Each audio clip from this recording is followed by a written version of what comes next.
พี่น้องเปิดภาพมาวันนี้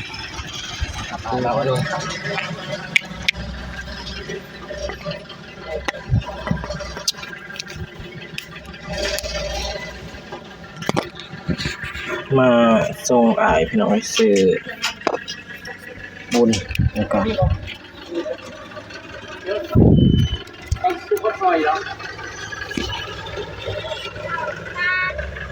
ยินโอ้ยครบ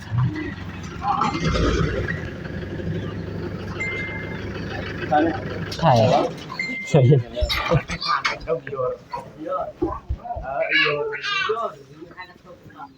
จักถือจะบอกไอ้แดงอยู่ไอ้แดงอยู่มาสบายดีน้องเด่นบอเย็ดต้องคอยเอาเลยน้อยใจยังสปอร์ตกลางคนบอเห็นทั่วจ้ะโดยสบายดีเด้อพ่อแม่พี่น้องยายใจบุญทุกทานสบายดี FC พังไทยพังลาวอยู่ต่างประเทศหรืออยู่ในบ้านก็ขอสบายดีและสวัสดีเบิร์ดสุขุสุขคนเด้อสบายดี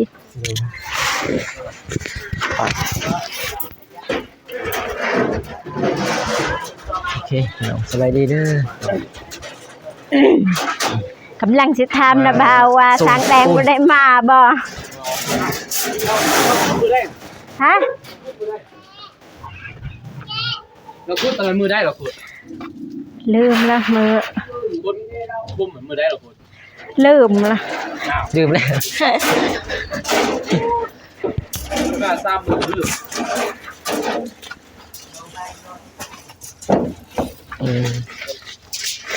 ลองเล่นลมเล็กอุ่นกะข้าหยาขาแต่งนี่ดีเลยหอนติดด้วยยอมก่อนมันหอนเลยเองกำลัง1 โมง 2 โมง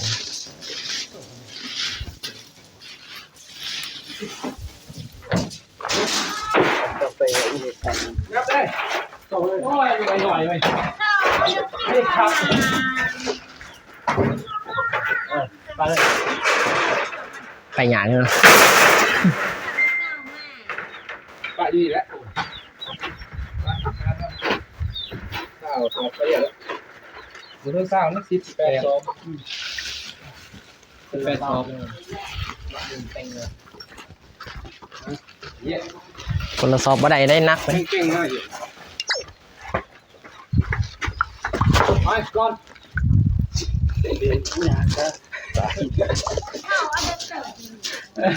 พูดเลยยากกันนี่เดียวมันแล้วมันบ่มีกินน้ำกินไหนเด้อโรงงานสารวัตรโอ้เด้อหนักจ้ะเราพอปั่นน้ำมูกคาย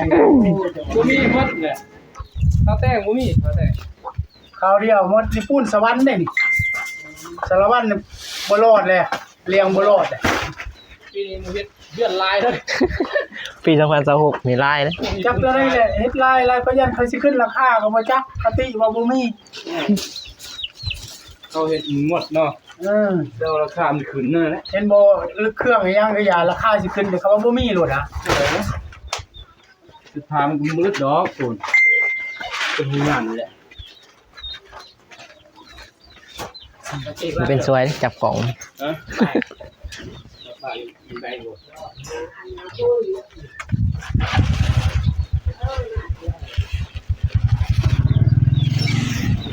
ไปหน่อยไปใช่แม่มันแล้ว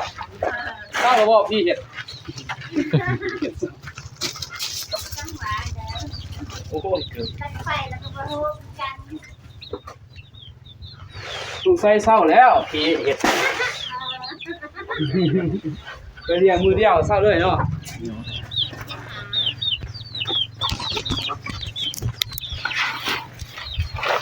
เราพี่ย่านเราเด้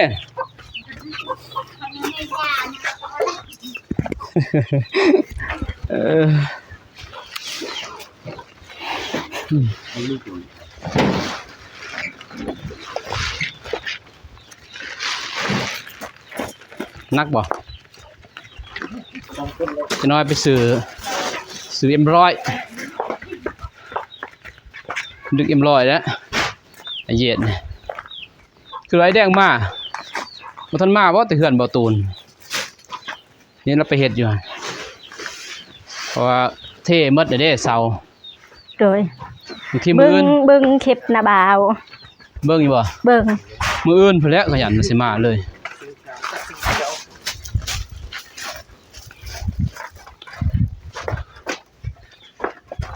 เพราะว่ามีเทแล้วนะหมดไปไปยังแต่นั่นแหละยังแต่สังกะสีก็ไม่เซ็นเนาะเหมือนเดิมสังกะสีไม่เซ็นบัดนี้ โดย สังกะสีไม่เซ็นนี่ก็ยังบ่หลายดอกพี่น้องเนาะ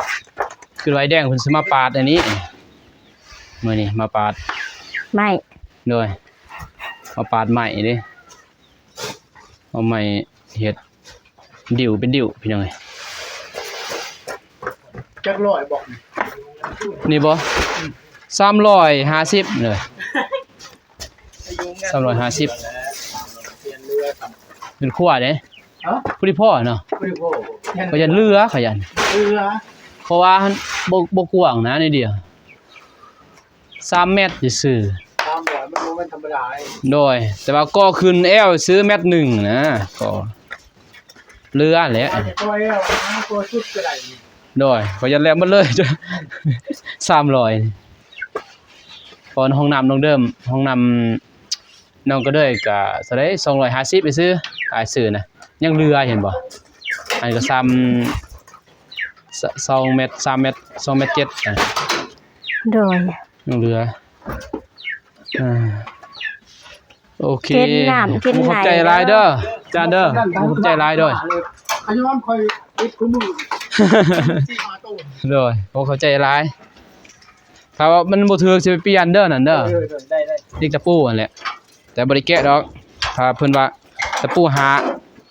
บ่ถูกก็สิไปเปลี่ยน บริเกียรเรียนเนาะ โดยอย่ามานี่บ่ได้แล้วเท่านั้นบ่ได้ดอก บ่ได้เนาะ โดยนี่นะ ไปนาก่อนก็มานี่ โดยเรือสิไปทางพุ่นก็ได้หันไปถอยบ่ทันน่ะอันเดบ่ทันถอย ได้บ่อยู่หั่น มันนี่เลยไปทำที่ปวดเอาปวด เอาเข้าหันแล้วคืบแล้วก็ถอยมาแล้วไปนี่ได้ โดยจัดเส้นทางมันบ่ได้ได้ โดยไปตั้มสุเทพบ่ได้เด้เที่ยวนี้ เอาให้ใหม่ เออ มันรถสิกลับไปมอนบ่เป็นบัดนี้บ่มีทาง อยู่ไส เอาบัตรจราจรเก่านี่ โอ้แม่นแล้วเนาะไฟไหม้ปีนั้น บ้านใหม่เนี่ยนะ โดย มันติดกันบ่ได้เพื่อนติดกันเนาะ โดย นี่คือบ้านใหม่บ้านประกอบใหม่โอ้เขาว่าจะสล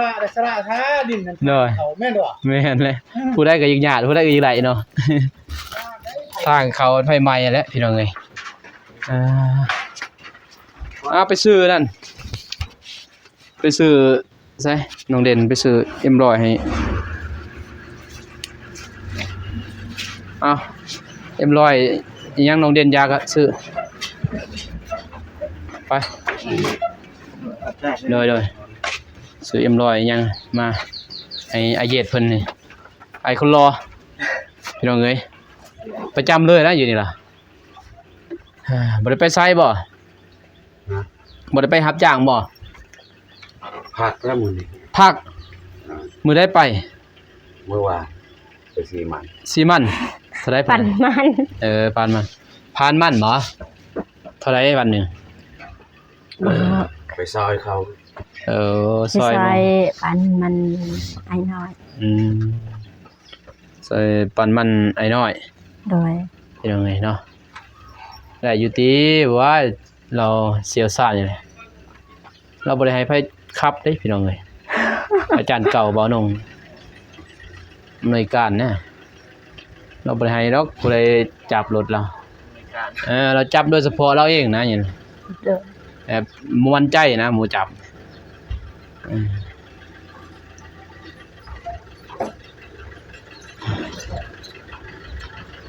คอยเด้ออาจารย์เอ้ยสัตว์เสื้อหน่อยๆที่ได้ใหม่หน่อยๆก็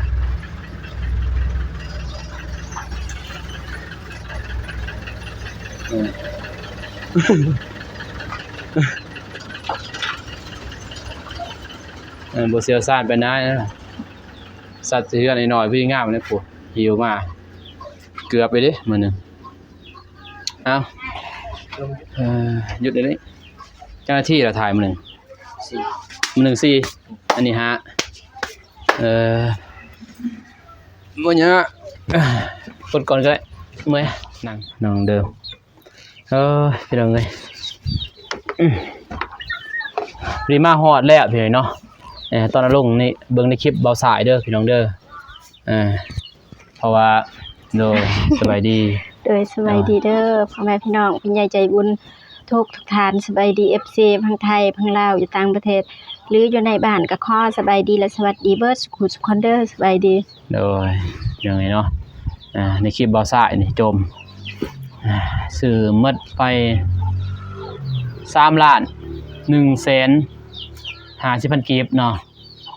โดย2 แสนเอาค่าตอนนี่เด้บินก็มี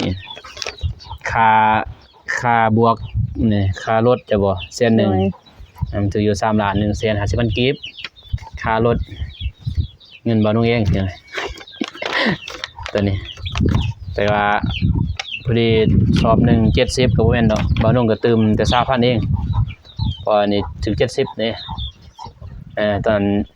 นั้น80ตอนนี้75ตอนนั้น80บ่นุ่งตื่ม20บ่80แม่นละ 30,000 บ่เป็นหยังจ้ะซอยน้องเพิ่นตอนพี่น้องเนาะพอยังสิได้ซื้อนั่นอีกพี่น้องสังกะสีเหล็กตะปูแล้วก็ไม้เส้นเนาะโดยยังเด้แต่ว่ามื้ออื่นไอ้แดงว่าสิมาเฮ็ดเด้กินรสM100น้องเดิมเอาน้องเด่นกินยังจ้ะM100ให้คนรอกินเอาใจแท้เนาะเอานี่น้องเด่นใจเด้อว่าโดยสบายดีเด้อโดยน้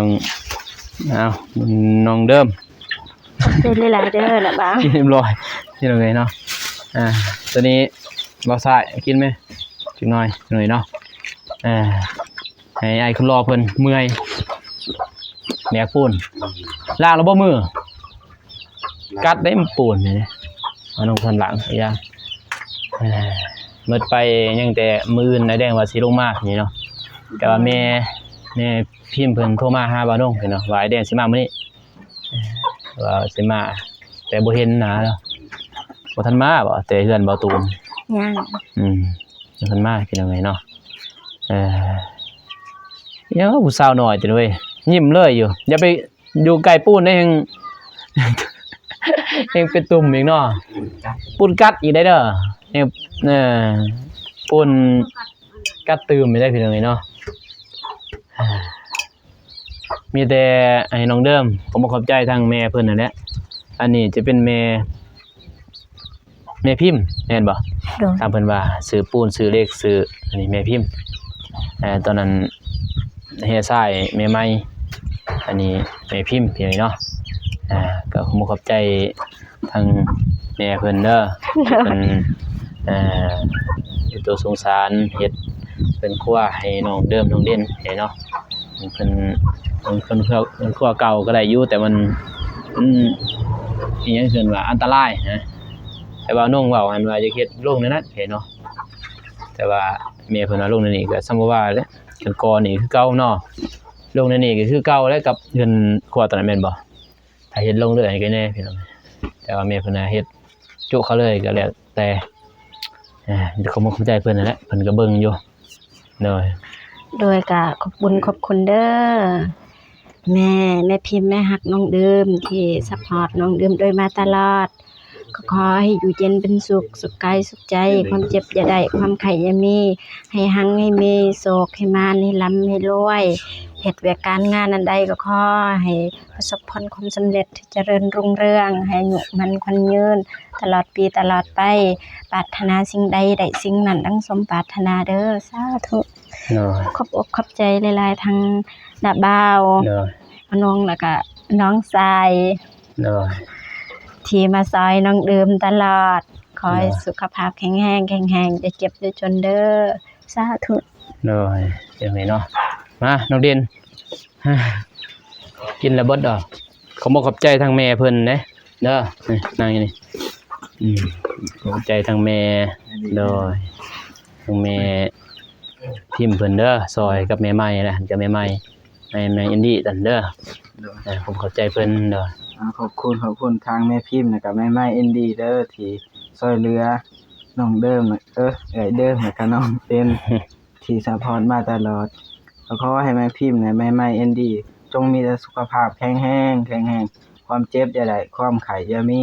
ปรารถนาสิ่งใดก็ขอให้ได้สิ่งนั้นให้สมดังปรารถนาอย่าเจ็บอย่าจนขอไปไสก็มีแต่คนฮักคนหอมตลอดปีเด้อสาธุพี่น้องนี่เนาะมีแต่รอทาทางไอ้แดงแล้วบัดนี้เนาะมาเฮ็ดได้พี่น้องแม่นเพราะว่าบ้านนี้ก็ลุยบ้านเบาตูนดึกวันนี่ เบานุ่งกับไปแต่เช้าพุ่นได้พี่น้องเอ้ย ไปแต่6 โมงเด้หายไปวันนี้แขนคอพี่น้องเอ้ย ขี่รถเบาพ้นบ่ได้มาบ่น้องเดิมบ่ว่างได้ปะหมอ1 ถึง 1นั่นเด้อ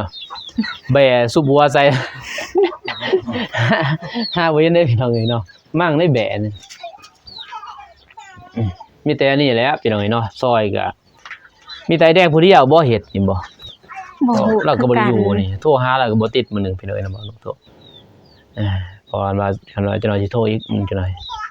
ลองเบิ่งถ้าเบอร์โทรทางเบอร์บ่ได้บ่น้องเที่ยนี่สัญญาณบ่ได้โทรทางมิสเจอร์เอานะอย่างไรเนาะโอเคพี่น้อยเนาะคลิปนี้บ่น้องก็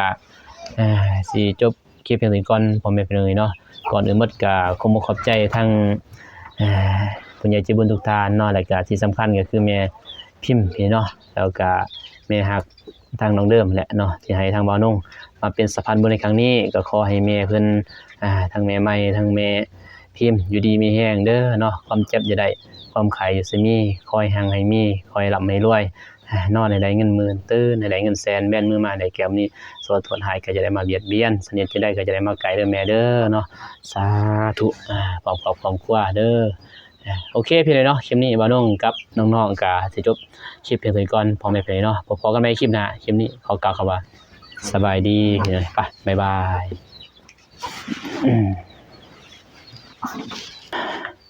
จากนาที7พี่น้องทางเราทรายก็คลิปก็มาอันนั้นพี่น้องมื้อนี้มาอัปเดตทางเฮือนน้องเอื้อยเดิมพี่น้องมาส่งปูนแล้วก็เหล็กพี่น้องตะปูแต่ว่าอินบ็อกซ์มื้อนี้ก็ทางอันนั้นเป็นอัปเดตพี่น้องเราทรายก็บ่ได้เข้ามาถ่ายกับทรายกับหินแต่ได้มาถ่ายกับปูนพี่น้องเพราะว่าทางเพิ่นชวนเข้ามามื้อก็เลยได้เข้ามาพี่น้องก็ดีใจกับเอื้อยเพิ่นที่ได้อีกเฮ็ดเงินครัวพี่น้องถือว่าได้หลายเติบพี่น้องเพื่อนก็แล้วแต่ว่าเฮ็ดเงินครัวอีกโอเคพี่น้องมาใส่กันจะจบคลิปก่อนเด้อพี่น้องก่อนอื่นก็ขอบใจทาง FC พ่อแม่ทุกท่านที่เข้ามาติดตามชมช่องบ่าวซ้ายตั้งแต่ต้นมาก็ขอให้พ่อแม่ FC ทุกท่านจงมีแต่ความสุขความเจริญเด้อพี่น้องปรารถนาสิ่งใดก็ให้ได้สิ่งนั้นให้ได้ดมปรารถนาความเจ็บจะได้ความไข้อย่าสุมีพี่น้องให้ร่ำให้รวยเฮงๆปังๆยิ่งขึ้นไปเด้อพี่น้องสาธุพี่น้องมีแต่ว่าพอกันอีกคลิปหน้าพี่น้องเมื่อวานนี้ครับบ่าวซ้ายก็บ่ได้ลงคลิปไปขอโทษขออภัยเด้อพี่น้องทุกคนเพราะว่าติดภารกิจอีกนิดนึงพี่น้องแต่ว่าพอกัน EP หน้าเด้อพี่น้องคลิปหน้าหรือว่าคลิปต่อไปกับทีมงานคลิปนี้บ่าวซ้ายขอกล่าวคำว่าสบายดีเด้อพี่น้องบ๊ายบาย